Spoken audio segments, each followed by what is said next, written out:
Mark Carney decided to pop up, and he wanted to have a conversation about what his experience was with meeting with Trump after leaving the White House. And so he had this conversation, and he held a press conference in Washington, D.C. shortly after meeting with Trump. And so we're going to go over there and take you over to Mark Carney and see what he had to say. This was his thoughts. For welcoming me and my colleagues to the White House and for our very constructive discussions. I conveyed to the President today what our countries have long proven to be true, that Canada and the United States are stronger when we work together. We can get a better deal for our workers.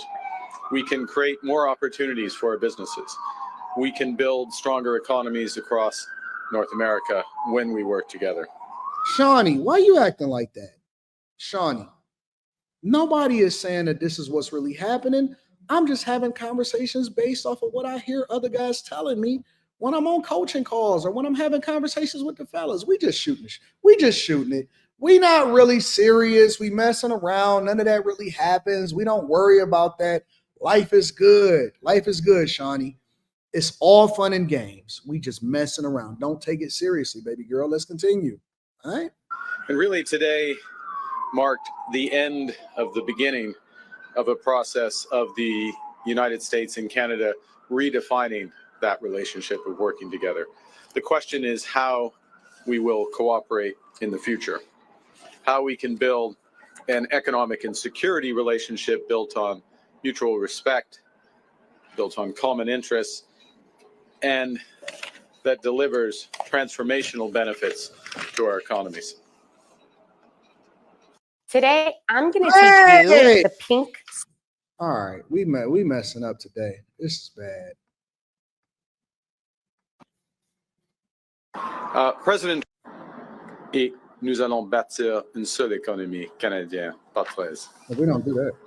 We are masters in our own home, and we can give ourselves far more than any foreign government can ever take away. So now is the time to build, and based on the discussion today, to build at home and to build with our partners abroad, including the United States. Merci beaucoup. Thank you very much, and I look forward to your questions.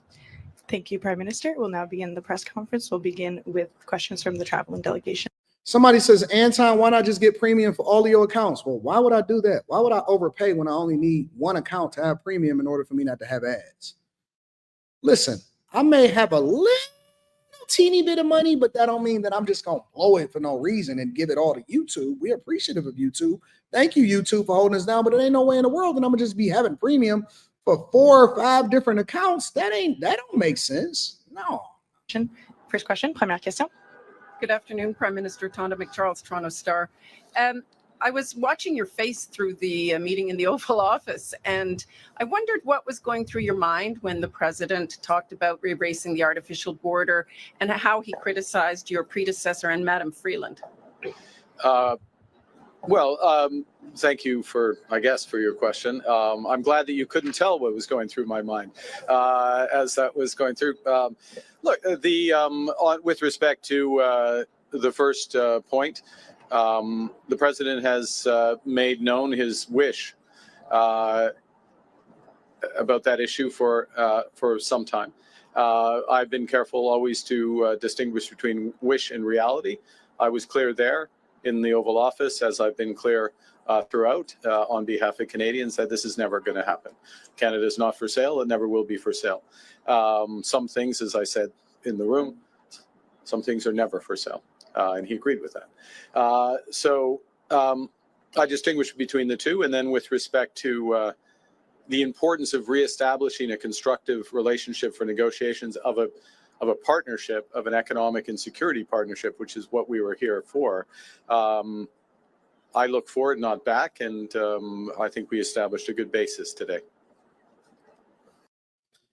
I don't think that he achieved what he thought that he was going to achieve. I think that he looks the same thing. He looks the same way as Justin Trudeau. Look, when Justin Trudeau took that emergency flight here to the United States of America, right after Trump announced that he was going to start implementing tariffs when he won president of the United States of America. The problem with Justin Trudeau, the minute that Justin Trudeau tried to endorse Kamala Harris and tried to stand up to Trump, he just made himself look like a fool. And that's when he started calling him the governor, which ultimately led to him resigning. And then, you seen Mark Carney come up. I think that Canada would be better served with a more conservative leadership. Obviously, that's out of the window because of the most recent election that was over in Canada, and they elected to just go with another Justin Trudeau and Mark Carney. I don't think that Mark Carney really understands what he's up against yet, but he found out. And if Mark Carney probably knew that he was going to be on display at the White House, he probably would have never came in the first place. Him trying to build up relationships and economic relations with the United States of America is the same thing as a woman that's trying to hold on to their first round draft pick while he's getting drafted, knowing that he don't really need her.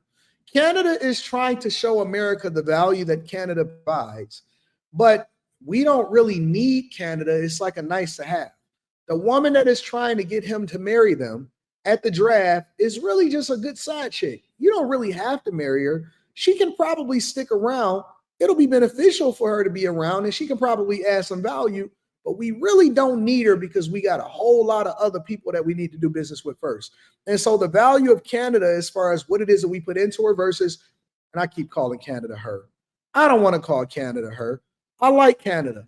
I haven't been over there in a while, but I'm looking at y'all right now. Y'all got a lot of trees, a lot of landscape, not a lot of skyscrapers.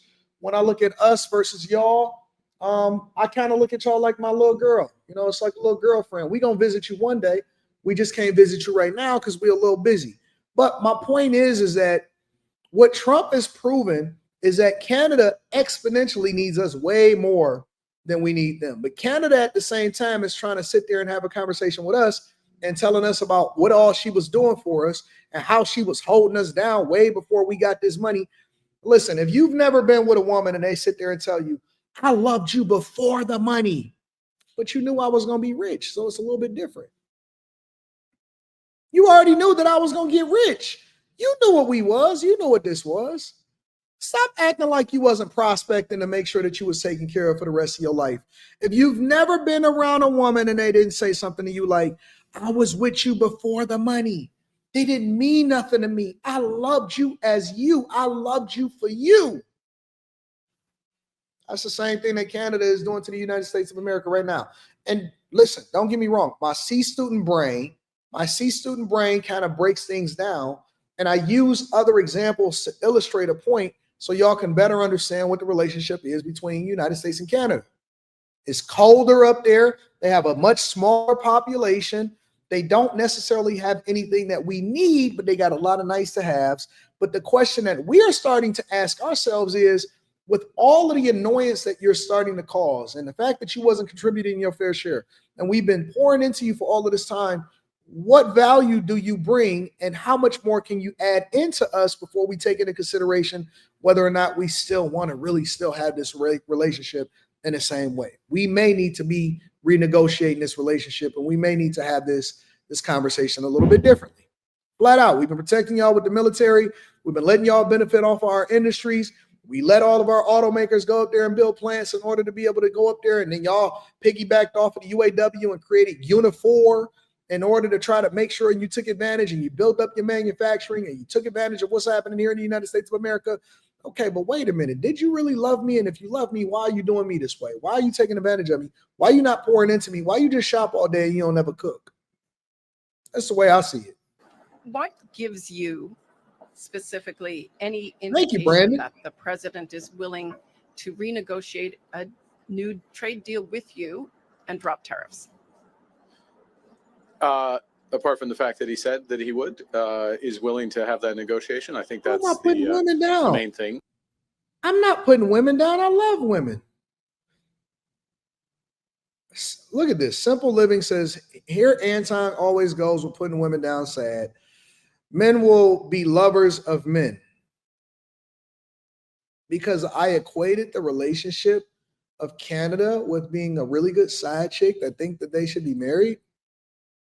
What are you talking about? Come on, y'all. Y'all got to stop. You got to get out of your feelings. You got to get out of your feelings, Simple Living. And I know for a fact that this is a woman because I can't imagine a man naming themselves Simple Living. No man, unless you're sassy, would name yourself Simple Living. No man would do that. No man would go in there and say, you know what? We think of all kind of names. Agent of Destruction. I'm Thanos 2. You might go with your regular name. Mr. King of all of this. Mr. King Ding-a-ling. Something like that. But then we saying our heads prevail and we get a more regular name. No man goes online and says, you know what? I want to name myself Simple Living. No man does that. So come on, relax. Relax. Don't take yourself too serious. Have a joke, have a drink, and have a seat. Have a joke, have a drink, and have a seat. Don't take yourself too serious. I'm just trying to help you to understand how to look at it from a C student's perspective. That doesn't presuppose the outcome of the negotiation. As I've emphasized, it's a complex negotiation. There'll be zigs and zags, difficult aspects to it. But the prospect is there. We discussed it in more detail. And as I said a moment ago, we'll be following up both between officials, but also he and I in the coming weeks. What up, late night? Bon, sorry. Bonjour, thank you. Thank you. Bonjour, Monsieur Carney. Bonjour, madame. Avec quoi ressortez-vous No, concrètement we don't do that. Du Canada, les objectifs stratégiques qui existent. Monsieur Trump sur les tarifs? Plusieurs. Issues in the room, so to speak, in the lunch afterwards, including autos, and specifically, without going into the full details, the strategic position of the North American auto industry, or more specifically, the Canadian-U.S. auto industry, versus foreign competition, including from Asia, and how that could be enhanced. I and the Canadian government, and I would say the Canadian auto industry, I would actually say the auto industry as a whole, thank you, Tasha, is of the view that Canadian auto workers, Canadian auto companies, Canadian parts companies, Canadian steel, Canadian aluminum, all play an important role in enhancing the competitiveness of American auto companies. So we will continue to press that case. And I think that Canada is very, very, very afraid of losing some of their industries. I think that that's what the real play is. I don't think it has anything to do with tariffs. I don't think it has anything to do with energy prices. I don't think it has anything to do with potash or any of that type of stuff, forestry. I don't think that that's what the real concern is. I think that the concern is that they are really, really, really scared about losing certain industries. And like, for example, right? You talk about the auto industry, you got to realize that Canada does not have a domestic automaker. There is not a Canadian automaker. Mexico and Canada, neither one of them have a Mexican auto company. When I was down in Mexico, it was so wild because I seen automakers, cars from every automaker, and I just realized, I said, wait a minute, they don't have a domestic automaker. Canada doesn't either. They have never developed their own industry and infrastructure around some of these companies that they're then dependent on the United States of America in order to run up a bag. So now when we then expand, right, and we expand our auto industry and we say, okay, well, we're going to build a plant over in Canada and we're going to build some plants over in Mexico because we want to make cheaper cars. But then Unifor, which is the equivalent of the UAW, starts renegotiating based off of what we do over here in the UAW. You realize, wait a minute, these are domestic automakers. We don't really have to do this, but they need these industries. Why? Because they have whole plants and infrastructure based off of American companies setting up shop over in Canada. And so then it creates an entire industry around it, and the whole cities are surviving based off of what we do and what we build over there. But what would happen if we took up the real capacity that we had here in the United States of America and we manufactured everything here? And so what Mark Carney and a lot of the leaders are trying to do is they're trying to protect certain industries by flying over here, trying to appease Trump, still trying to sound like they're standing tall for their constituents because they still got to meet the demands of the voters. So they have to play this dog and pony show. No, Canada is never going to be for sale when we have all of the leverage and we have all of the power. This is the truth.